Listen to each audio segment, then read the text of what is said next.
Bonsoir à tous, bienvenue sur la 3. Il est 20h30, très heureuse de vous retrouver pour ce nouveau numéro de la Grande Team. Eh bien, toute l'actualité sportive, on en parle de façon très sérieuse, très solennelle aussi. Non, ça ne nous ressemble absolument pas. Non, on en parle à notre façon à nous, c'est-à-dire on vous donne un maximum d'informations. Ce sera plein de joie, plein de bonne humeur. Voilà, on est là pour passer un très bon moment en compagnie d'une équipe d'experts qui est là, qui est très en forme, qui est de bonne humeur aussi, n'est-ce pas, mon Roger Stéphane? Oui, tout va bien, Théa. Bonsoir à vous. Vous allez bien? Oui, ça va. Alors, Roger Stéphane, hier, on a fait quand même une très belle émission en compagnie de Augustin. Et puis, il y a eu quand même des révélations assez étonnantes, ma foi. Je suis parfaitement d'accord avec vous. Moi, c'est concernant le dossier avec Mike Tyson, ce fameux combat manqué avec le grand Mike Tyson, qui aurait été un moment historique et fabuleux pour l'histoire de la Côte d'Ivoire et pour l'ensemble du continent africain. Malheureusement, ce combat n'a pas eu lieu. Ah, ça me fait souffrir un peu. Parce qu'on ne met pas n'importe qui devant Mike Tyson. Et puis, Ngo Augustin, qui a été victime aussi de quelques collaborateurs véreux, ce qui fait qu'aujourd'hui, il n'a pas bénéficié des retombées de cette formidable carrière qu'il a eue tout au long de ces nombreux trophées qu'il a glanés en tant que grand champion de boxe. Et ça, c'est triste. On espère que son passage sur le plateau de la oui, on espère bien. va lui permettre Il va remonter sur le ring. Oui. Bon, c'est vrai que... Non, mais c'est vrai qu'il y a des inquiétudes à avoir. Parce qu'il n'est plus très jeune. Mais bon, s'il veut revenir, tant mieux pour lui. Et on sera là pour le suivre. Salut mon Jojo. Salut Tia. Vous allez bien? Super bien. Alors Jojo, moi je regarde un petit peu et je vois que vos fans ne cessent d'augmenter. Le nombre de fans est en train d'exploser sur les réseaux sociaux. Oui, ça me fait plaisir, mais j'ai peur, j'ai une inquiétude. Pourquoi? Pas qu'ils me demandent de l'argent après. Parce que les fans, on les connaît. Ah bon, on a besoin d'argent. Et là, j'ai vraiment peur. Non, mais en tout cas, ça fait plaisir. je pense que c'est l'occasion de dire merci à tous vos fans. Merci les fans, merci les fans. Pas de photos, les photos sont payantes. Voilà, très bien. Et Yellow, elle est avec nous également. Bonsoir Yellow. Bonsoir Tia. Vous aussi, vous allez bien depuis hier? Je vais très bien. Ok. Alors Yellow, on m'a chargé de vous poser une grande question. Wow. Ah bon? À quand une nouvelle association, Yellow? Vous savez, pour créer une association, il faut du temps et il faut choisir ses membres actifs. Et la prochaine association, elle se fera après le mariage d'Adebayor. Ah bon? Quand je reviendrai, je ferai l'association. Eh bien, très bien. Eh bien, voilà, c'est ça la Grande Team. C'est une équipe de potes, une équipe de copains qui parlent de toute l'actualité sportive. Mais avant cela, on va vous parler de choses quand même très importantes. On va vous parler de coronavirus, oui, puisqu'on est toujours dans la bataille. Le virus est toujours là. Alors, comment est-ce qu'on fait pour continuer à lutter contre sa propagation? Il suffit tout simplement de se couvrir le nez et la bouche avec un mouchoir pour éternuer ou pour tousser.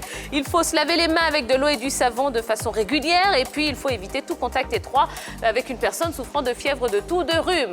Alors si vous avez quelques petits symptômes, si vous avez de la fièvre, si vous toussez ou si vous avez des difficultés à respirer, eh bien rendez-vous immédiatement dans le centre de santé le plus proche de chez vous. Et pour avoir un petit peu plus d'informations, eh bien ça se passe au numéro 119. Voilà. Vous avez remarqué quelque chose? Oui, juste ici devant moi. Je pense que vous avez compris le message. Ce soir, on va parler rugby. On vous explique tout dans le sommaire. C'est parti pour la Grande Team. Au sommaire de la Grande Team, rencontre Patrice Baumel, DTN. Tous les détails dans l'actu. Encore plus d'actu avec Salah Emané.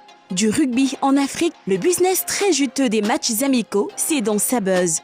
Où en est le rugby ivoirien depuis sa première Coupe du Monde? C'est le débat du jour. Sans oublier Bizarroïde, la déconnade, le plus calé et un invité pour décrypter toutes ces informations. Et celui que nous recevons ce soir est docteur en médecine. Sa passion pour la balle ovale l'a emmené à la tête de la Fédération ivoirienne de rugby. Il est également membre de Rugby Afrique. Recevons ensemble sur le plateau de la Grande Team le président, docteur Elvis Tano. Ah bah oui, hein. Hey, ah oui. Attendez. Allez, transforme l'essai. Ah ça c'est un corner. Non, ça c'est une passe. Bon, il y a un corner aussi. Il y a un corner. Bon, aussi. Il n'y a pas de corner. Allez, tiens, Ah bah oui. transforme l'essai. Non, mais reconnaissez qu'il y a un corner. Bon, d'accord, il y a un corner. Messieurs, Messieurs, Bon, je ne on parle a un plus. invité quand même. Désolé, monsieur. Docteur Tano, bonsoir. Bonsoir, Tia. Comment allez-vous? Très bien. Bon, on est content de vous recevoir sur le plateau. Merci d'avoir accepté notre invitation. C'est avec plaisir. On va parler rugby, on va essayer de faire connaître ce sport à encore plus de monde.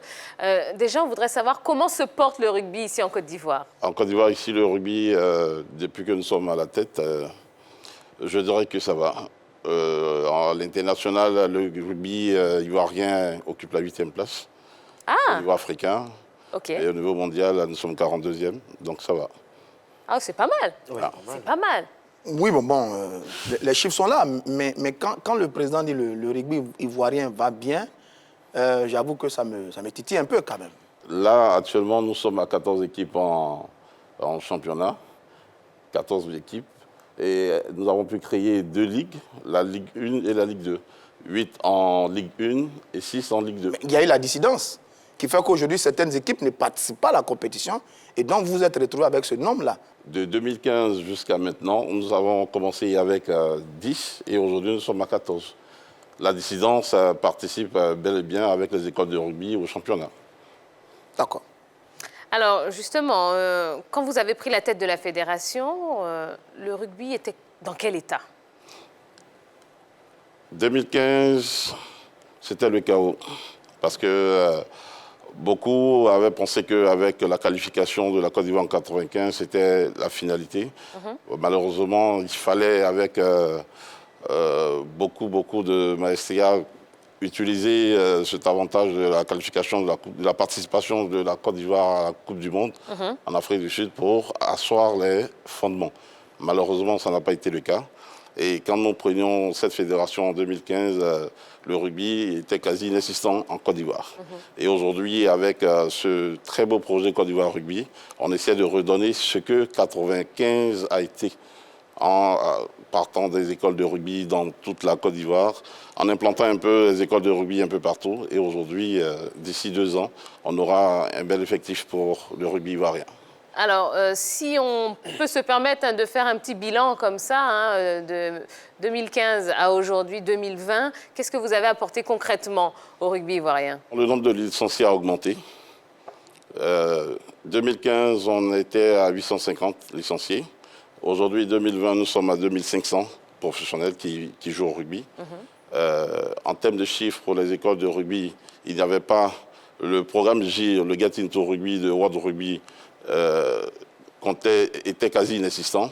Et jusqu'au 31 décembre 2019, nous sommes à 15 650 enfants qui participent au rugby. Mais pourquoi on ne sent pas donc cet engouement, cette effervescence? En 1995, après la Coupe du Monde, on avait senti un boom au niveau du rugby ivoirien. On était tous contents. Mais là, vous donnez des chiffres, il y a une certaine évolution. Mais sur le terrain, dans la pratique, on ne sent pas cette effervescence. Et j'avoue que vous me surprenez un peu. Si vous suivez bien l'actualité, l'année dernière, nous avons remporté la Coupe d'Afrique pour le Regional Men. Ici, régional, oui. Oui, en Côte d'Ivoire. Le rugby à 7, il faut bien préciser. Le rugby à 7. D'accord. Parce qu'au rugby, nous avons le rugby à 7 et le rugby à 15. Absolument, oui. C'est vrai que, contrairement à d'autres disciplines, le rugby n'est pas assez médiatisé. Et c'est ce que nous sommes en train de corriger. Parce que nous n'avons pas pu étendre vraiment la pratique du rugby au territoire ivoirien.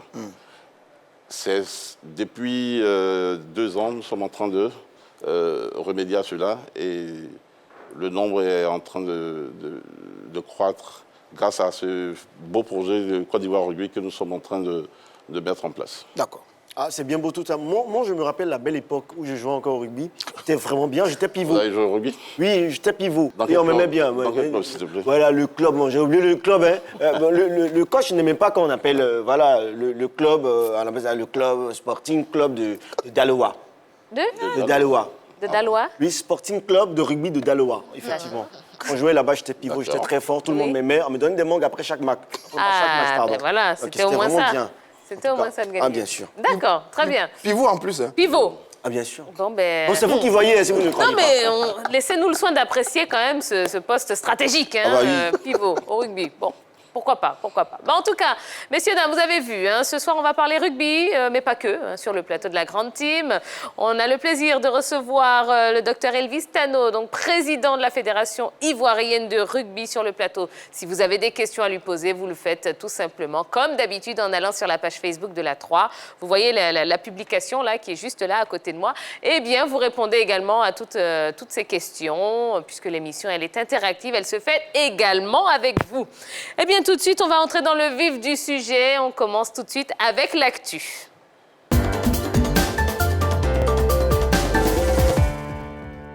L'actu d'aujourd'hui qui s'intéresse au sélectionneur de l'équipe des éléphants de football, donc Patrice Baumel. Oui, Patrice Baumel est à l'œuvre. Le nouveau sélectionneur de l'équipe nationale peaufine sa stratégie par rapport à notre équipe. Eh bien, il sort d'une séance de travail avec la direction technique nationale.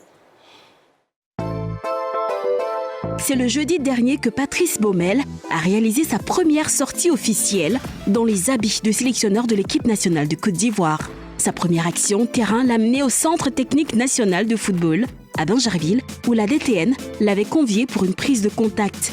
Au-delà des civilités, le technicien français a été confronté à la nouvelle méthode de travail de la direction technique nationale dirigée par Koné Tiegbe, qui lui a d'ailleurs présenté le projet de jeu voulu par les experts locaux pour l'ensemble des sélections nationales ivoiriennes.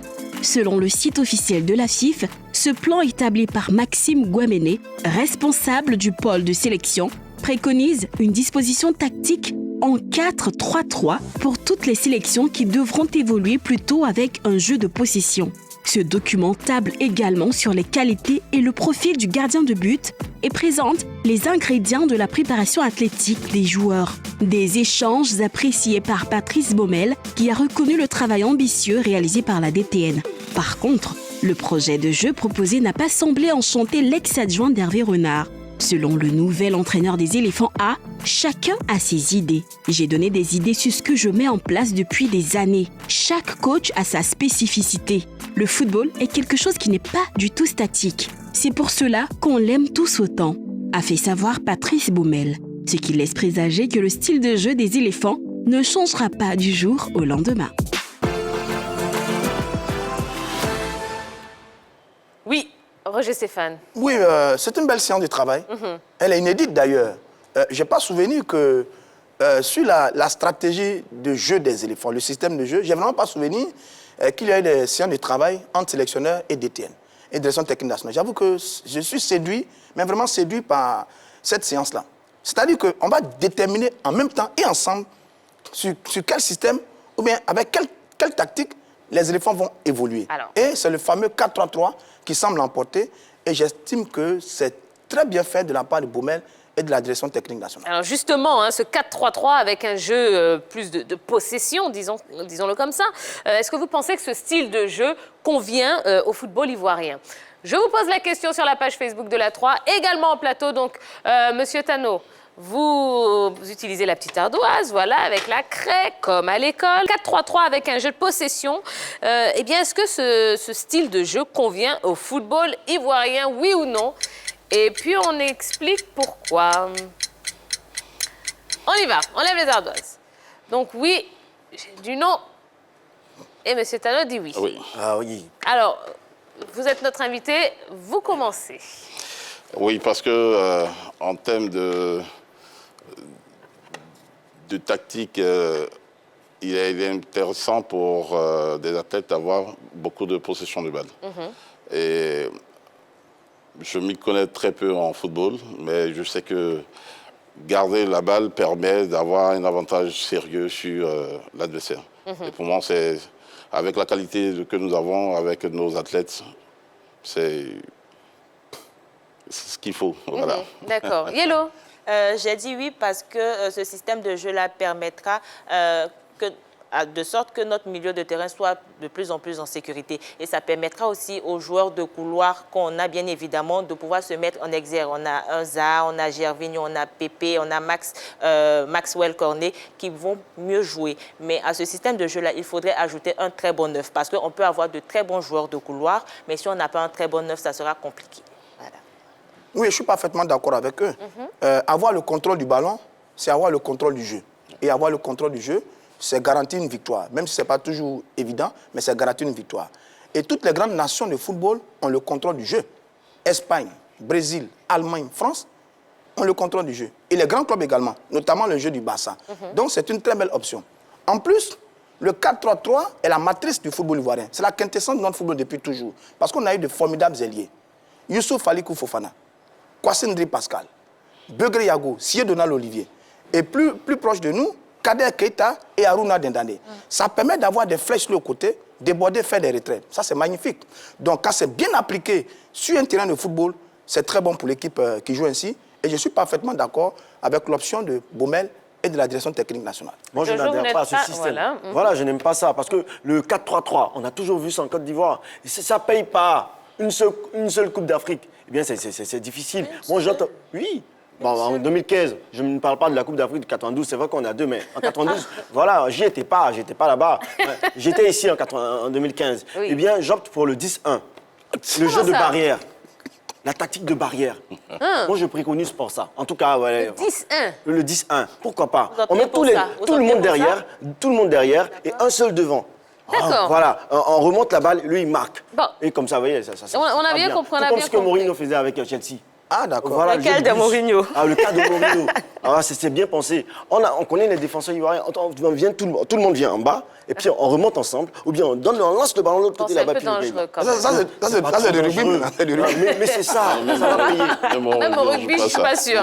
Après, c'est à vous d'apprécier. D'accord, très bien. Alors, quand on sait que Kamara Ibrahim, lui, il avait un système de jeu plus axé sur, je dirais, le contre, est-ce qu'on peut penser que Kamara Ibrahim se trompait?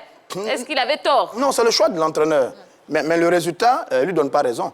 Parce que la qualité du jeu n'était pas bonne avec notre équipe. Et en plus, les résultats n'ont pas suivi. Oui. Parce que pour jouer les contres, il faut avoir des joueurs rapides pour sortir le ballon. Mais ce qui n'est pas le cas pour les footballeurs ivoiriens dans l'ensemble. Prenez nos milieux de terrain. Seré Dié, Kessié et Seri Jean-Michel ne sont pas des garçons très rapides. C'est pour ça d'ailleurs qu'on avait autant de difficultés dans le milieu du terrain. Mais sur le 4-4-3, il est bon quand il y a des joueurs pour le mettre en pratique. Mais si vous n'avez pas les joueurs pour, c'est difficile.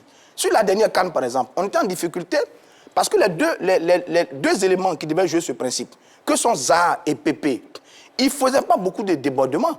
C'est pour ça qu'on était en difficulté. C'est-à-dire que la seule action où il y a eu une action construite sur l'aile, c'était face à l'Afrique du Sud. La passe dans le couloir de Wanlo Koulibaly pour Gradel, le centre de Gradel et le but de Kodja. C'est la seule fois où on avait un travail sur le côté. Et donc, quand ce système n'est pas bien appliqué, il pose danger. Parce que devant, l'attaque ne joue pas et tout le match pèse sur les récupérateurs. C'est pour ça que Seré Dié et le milieu de récupération ont eu autant de difficultés sur la CAN. Mais par contre, quand le système est bien appliqué, c'est un système qui est très efficace et les éléphants savent parfois jouer avec ce système-là. Alors, dernière question, qu'est-ce que vous pensez alors? Quel est votre avis concernant cette rencontre entre Patrice Baumel et la direction technique nationale Yellow? Comme Roger Stéphane l'a dit, c'est inédit. Ça devrait être normal qu'un sélectionneur croise la DTN, mais en Côte d'Ivoire, cela est du jamais vu. C'est-à-dire on n'a pas encore vu un entraîneur, même Hervé Renas, son mentor, on ne l'a pas vu aller à la DTN pour pouvoir avoir une séance de travail pour établir le système de jeu, la tactique de jeu et tout. Donc c'est vraiment à saluer. Voilà. C'est-à-dire que Baumel s'enlève une épine du pied. Il est très malin. Parce qu'après, on ne lui dira pas, mais pourquoi tu n'as pas joué en 4-3-3? Et pourquoi tu as fait ceci? Pourquoi tu as fait cela? Donc, il met fin à ce débat-là. Tout le monde dit, la direction technique, le sélectionneur, tout le monde dit, le jeu qui convient à notre équipe nationale, c'est le 4-3-3. À partir de ce moment-là, tout le monde est d'accord. Donc, après, on va assumer tous les résultats. Docteur Elvis Tano, on va ramener ça un petit peu au rugby. Est-ce qu'au rugby, c'est pareil? Il y a des systèmes de jeu. Comment ça se passe pour ceux qui découvrent ce sport? Oui, au rugby, il y a aussi les systèmes de jeu. Parce que sans tactique, sans stratégie, vous ne pouvez pas aller dans l'embut de l'adversaire. Vous êtes à 15, l'équipe adverse va tout faire pour vous empêcher d'aller planter un essai.